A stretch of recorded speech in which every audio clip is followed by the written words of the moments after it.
la realización de su misterio pascual en plenitud, que se va a producir en su pasión, muerte y resurrección. Cronológicamente es antes de iniciar su pasión, antes de su muerte, antes de su sepultura, antes de su resurrección, antes de la ascensión a los cielos. Pero el Señor lo realiza justamente en el cenáculo, en presencia de los 12 apóstoles, y Él les dice que realicen ese mismo sacrificio en memoria suya.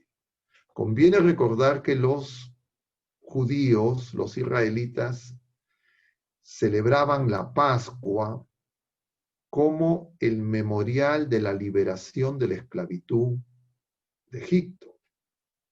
y que había sido mandado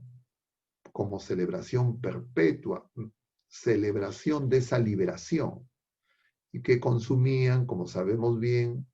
un cordero macho sin defecto, se reunían las familias, no le quebraban ningún hueso a ese cordero,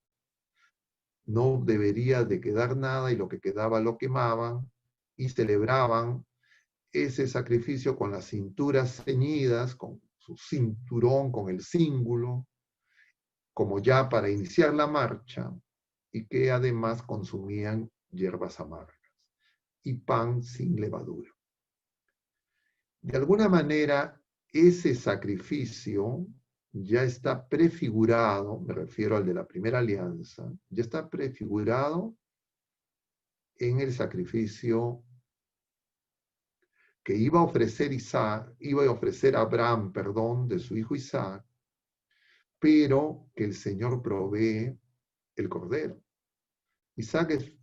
figura de Jesús, mientras que va Isaac le van llevando la leña para el sacrificio, le va a preguntar a su padre: tenemos el fuego, tenemos la leña, ¿dónde está el cordero para el sacrificio? Y Abraham le va a decir: Dios proveerá. Ya en tiempos de Moisés, más de 500 años aproximadamente después de esos acontecimientos de Abraham y de Isaac, Moisés se le da las instrucciones precisas para que realice ese sacrificio antes de la liberación. Y ese cordero, macho sin defecto, al que no se le iban a romper los huesos, es figura de Jesucristo. Jesucristo, nos dirá San Juan, es el Cordero de Dios que quita el pecado del mundo. Y de esa manera San Juan da testimonio de él. Y los discípulos de Juan el Bautista, dentro de ellos Juan Evangelista y Andrés, siguen a Jesús a partir de ese momento y se hacen discípulos de Jesús. Y en esa última cena memorable de Jesús con sus apóstoles, Él les dice que ese es el sacrificio de la nueva alianza, en su cuerpo y en su sangre, significados en el pan y en el vino, y que eso lo hagan en su memoria, utilizando los mismos términos del Antiguo Testamento. Y la memoria, el memorial, no era en recuerdo de un hecho pasado, porque así lo entendía el pueblo de Israel y el pueblo judío, sino es la actualización, es decir, volver a ser actual y presente lo que se iba a realizar por única vez